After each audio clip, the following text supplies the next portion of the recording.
Hello students, मैं last videos में देख रहा था बच्चों की क्वेरी ज़्यादा आ रही है सर हम सेल्फ स्टडी कैसे करें। तो उसके रिलेटेड मैं बच्चों के साथ बात करने के लिए आज दोबारा से आया हूँ। स्टूडेंट, सबसे पहले आपको ये समझना है, बेसिक थंब रूल आपने याद रखना है। आप तब सीखते हैं जब आप खुद को सिखाते हैं। आपने जो भी आज तक सीखा है आपने खुद को ही सिखाया है। आप हेल्प लेते हो, आप किसी भी चीज़ की हेल्प लेते हो, लेकिन प्रैक्टिकली जब आप अपने आप से बात करोगे आपने हर चीज़ जो भी सीखी है आपने खुद को सिखाई है। आप किसी से भी सीखते हो, टीचर से, बुक से, मटेरियल से, फिर आप खुद से उसको समझते हो, खुद उसके ऊपर डायग्राम्स बनाते हो, खुद को तुम काउंसलिंग करते हो, खुद से बात करते हो, फिर तुम उसको अच्छी तरह सीखते हो। लेकिन इस प्रोसेस से हमने, सिस्टम ने आपको दूर कर दिया। इस वजह से आप हर बात के लिए एक्सटर्नल इंफॉर्मेशन की तरफ जाते हो। तो मैं आपको एक सिंपल सी बात पूछूंगा, जितनी भी चीज़ें दुनिया में आई हैं नई, किसी भी चीज़ को आप ले लो, जितनी भी चीज़ें इन्वेंट दुनिया में हुई हैं वो कॉपी थोड़ी हुई हैं। वो सारी चीज़ें किसने उसको दिमाग में डाली। आप किसी भी बात की एग्जांपल ले लें, आप किसी भी साइंटिस्ट की एग्जांपल ले लें, आप किसी भी मैथमेटिशियन की एग्जांपल ले लें, जो भी चीज़ें नॉलेज दुनिया में आई है वो आई कहाँ से है। उसके बाद रिप्रोड्यूस होती है, लेकिन आती कहां से है? वो आती है वहीं से जहां से पहले आई। अगर किसी इंसान ने स्ट्रक्चर ऑफ एटम को समझा तो स्ट्रक्चर ऑफ एटम उसको किसने समझाया? उसको समझाया उसके खुद के ब्रेन ने, उसकी इमेजिनेशन की पावर ने, और उसने खुद को कॉन्फिडेंस दिया। आहिस्ता आहिस्ता आहिस्ता अपनी समझी हुई चीज के ऊपर उसने एक नैरेटिव बिल्ड किया। वो नैरेटिव उसने दूसरों से डिस्कस किया, फिर सबने उसको एक्सेप्ट कर लिया और वो प्रैक्टिकली एग्जीक्यूटेबल हुआ, तो उसको एक्सेप्टेंस मिली। मैं बात करता हूं गैलीलियो की, गैलीलियो गैलीली की बात करते हैं। कहीं उसने थ्योरी थोड़ी पढ़ी थी जो उसने पेंडुलम के ऊपर एक्सपेरिमेंट किया या शैंडलियर को देखा। तो आप नेट पे जाएंगे आपको इसके रिलेटेड बात मिल जाएगी। मैं सिर्फ इतना सा आपको कहना है कि आप तभी सीखते हो जब आप खुद को सिखाते हो। अब मैं आपकी क्या हेल्प कर सकता हूं? मैं आपकी हेल्प कर सकता हूं। हम कैसे सीखते हैं, खुद को कैसे सिखाना है, वो सिंपल है। आप जिस भी क्लास के स्टूडेंट हैं, मैं एग्जांपल ले रहा हूँ, आप 10th से 11th में जा रहे हैं, बिकॉज ज़्यादातर बच्चे जो 10th से 11th में जा रहे हैं वो समझना चाहते हैं, और मैं एग्जांपल लूँगा साइंस के सब्जेक्ट की।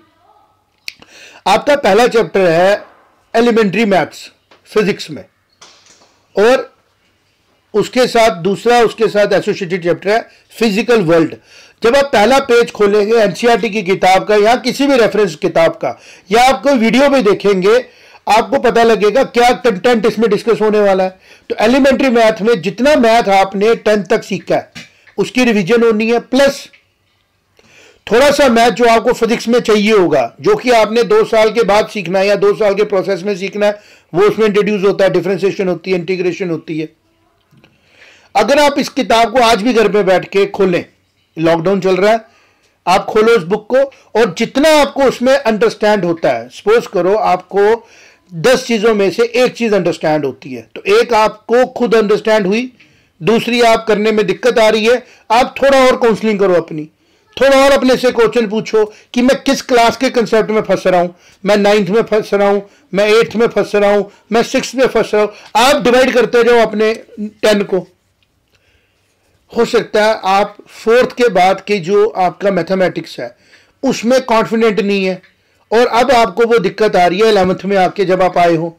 तो 4th की किताब की सेल्फ स्टडी आज आपके हाथ में है ना। मैं एक सिंपल सा क्वेश्चन आपसे पूछता हूं, जब आप फर्स्ट में थे ना, आपको फर्स्ट की पढ़ाई बहुत मुश्किल लगती थी। जब आप 10th में आए पढ़ाई वही है, लेकिन आपको अब फर्स्ट की आसान लगती है, 10th की मुश्किल लगती है। इसी तरह जब आप 10+2 में जाओगे आपको 10th की आसान लगेगी और 10+2 की मुश्किल लगेगी।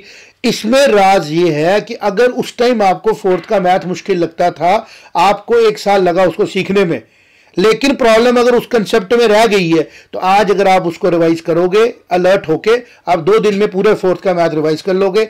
हफ्ते 10 दिन में तुम्हारा 5th खत्म हो जाएगा, हफ्ते 10 दिन में तुम्हारा 4 दिन में 6th हो जाएगा। आप 10th तक का मैथ 15 से 20 दिनों में पूरा रिवाइज कर सकते हो। और अब आप सोचो, अगर आपने 10वीं तक का मैथ, 10th तक का मैथ 20 डेज में रिवाइज कर लिया, और फिर आप आए इस टॉपिक पे जो आपकी रिवीजन करा रहा है, first topic of physics, elementary mathematics, तो आपकी आगे की जर्नी जो है वो थोड़ी सी इजी हो जाएगी। जो भी टीचर, जो भी वीडियो लेक्चर, जो भी ऑनलाइन मटेरियल आप देखोगे, वो मटेरियल आपको सीधे सीधे थोड़ा सा ज़्यादा अंडरस्टैंड होगा, बिकॉज आपने अपनी प्रॉब्लम सॉल्व की। और अगर आप उस चीज़ को छोड़ के डायरेक्ट उस पर जाओगे, सिर्फ आप क्या करोगे, इनपुट्स बदलोगे, प्रोसेसिंग सेम होगी। कंप्यूटर की लैंग्वेज में मैंने बात की कि आपके पास आइडेंटिफाइड कंसेप्ट नहीं थे, आपने और कंटेंट ऐड किया, आपका बर्डन बढ़ा, आपका स्ट्रेस बढ़ा, आपका कंफर्ट जोन एक्साइटमेंट नहीं बढ़ी। जबकि बेसिक नेचर आपकी क्या थी, आपको सीखने का मजा आता है। अभी भी आप देखो, आप क्राफ्ट करते हो, मजा आता है, बहुत मजा आता है, आपको लगता है आपने बड़ा डिफरेंट किया। पेंटिंग करते हो, मजा आता है। इसी तरह जब आप छोटे थे या अभी भी आपको सीखने का मजा आता है। आप अपने आप से पूछो, यार अब मैं सीखूंगा 11th में आके कि एक्चुअल में मोशन क्या है, कैसे सब्जेक्ट्स चेंज होते हैं, रिलेटिव मोशन क्या है, कैसे प्लैनेट्स कंटिन्यूअस मोशन में मूव कर रहे हैं, कैसे एक चीज है, न्यूटन ने क्या किया। ये एक्साइटमेंट है, ये इंटरेस्ट है, ये एपिसोड की तरह पसंद आएगा आपको। लेकिन अगर आप अपने ब्रेन को फीड कर देते हो, एनवायरनमेंट फीड कर देता है कि ये पढ़ाई है, तेरा चेक होगा, तेरा टेस्ट होगा, तो तुम्हारा इंटरेस्ट लूज हो जाता है। I just want to communicate you कि आप पढ़ाई से रिश्ता बनाए, आपकी सारी स्ट्रेस खत्म करने का काम पढ़ाई करती है। You feel confident when you know something. तो आप समझें कि मैंने अभी 15 दिनों में समझना है जितने भी कंटेंट्स हैं फिजिक्स में, लेकिन उसके पहले मैंने देखना है कि मैंने क्या इसका बेस तैयार कर लिया, और उसके लिए मुझे किसी की जरूरत नहीं है, सिर्फ मेरा कंसंट्रेशन, मेरी मोटिवेशन मेरे को चाहिए। कंटेंट बेशुमार आपके पास है, आपकी कंडीशन वैसी नहीं है जैसे आज से 100 साल पहले की थी। आज हमारे पास इंटरनेट है, बुक्स हैं, मटेरियल है, घरों में आप कोशिश करके देखो, अगर आपके पापा थोड़े बहुत क्वालिफाइड भी हों, सिंपल भी हों, फिर भी आपको वो कोई ना कोई मैथ का ऐसा कंसेप्ट है जो समझा सकते हैं। जो बिजनेस करते हैं, जॉब करते हैं, जो भी लर्निंग किसी से मिल सकती है, आप उसको ले सकते हैं। इस तरीके से अगर आप अपने आप को समझाएंगे कि किसने आपको पढ़ाना है, आपने। कौन आपको कामयाब बना सकता है, आपका अपना आप। कैसे आप अपनी पढ़ाई को आसान बना सकते हैं, खुद मेहनत करके। तो फिर आएगा सवाल, आपका क्या इस्तेमाल करना है सर, आपका क्या रोल है। हमारा यही रोल है जो मैं कर रहा हूं, आपको सिर्फ हेल्प करना, आपको गाइडेंस देना। इस चीज़ को समझें, पोटेंशियल आपके अंदर है, काबिलियत आपके अंदर है, रिसोर्सेज आपके सामने है, कोशिश शुरू करें। और अगर कभी डीमोटिवेट हो, सर हमको तो आता ही नहीं है, तो मैं आपको एक छोटी सी एग्जांपल दूंगा, उसके ऊपर आप फोकस करें। आपको लगता है आपको कुछ नहीं आता, आपके दोस्त को सब कुछ आता है, बट एक चीज़ आपने सबने बराबर सीखी है, वो सीखी है पाँव पे खड़ा होना। अगर आपको अपने पे यकीन नहीं आता है, पुरानी एल्बम में निकालने, मम्मा को बोलने, पापा को बोले, मुझे दिखाओ कि जब मैं क्रॉल करता था कोई फोटो देखो। और जो बच्चे छोटे हो सकता है वीडियोस भी हो, आपने क्रॉलिंग के बाद 2 पाँव पे खड़ा होना जो सीखा है ना, वो देखो कितनी स्ट्रगल किया आपने।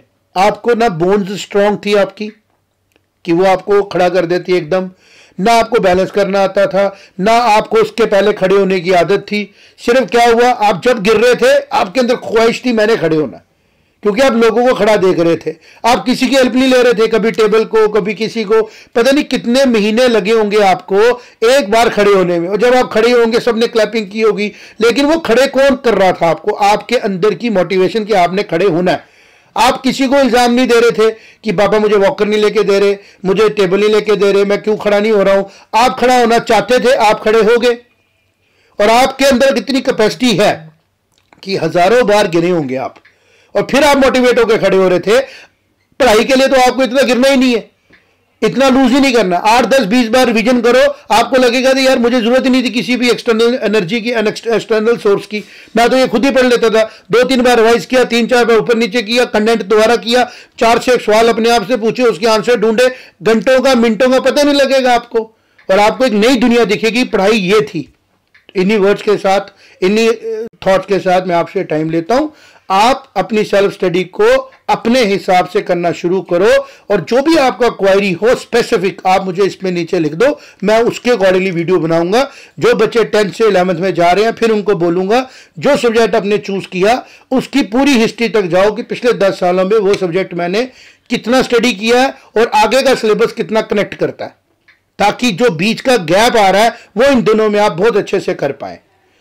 God bless everybody, let's be safe, stay at home, बिल्कुल डिस्टेंस रखिए, सोशल डिस्टेंसिंग का पालन करिए, गवर्नमेंट की सारी इंस्ट्रक्शन फॉलो करिए, और बाकी ज़रा सा भी पेसिमिज्म अपने अंदर नहीं लाइए कि आपकी पढ़ाई खराब होगी। आपकी पढ़ाई बिल्कुल खराब नहीं होगी। आप अगर अपने आप को पढ़ाना चाहेंगे, nobody can stop you. God bless you.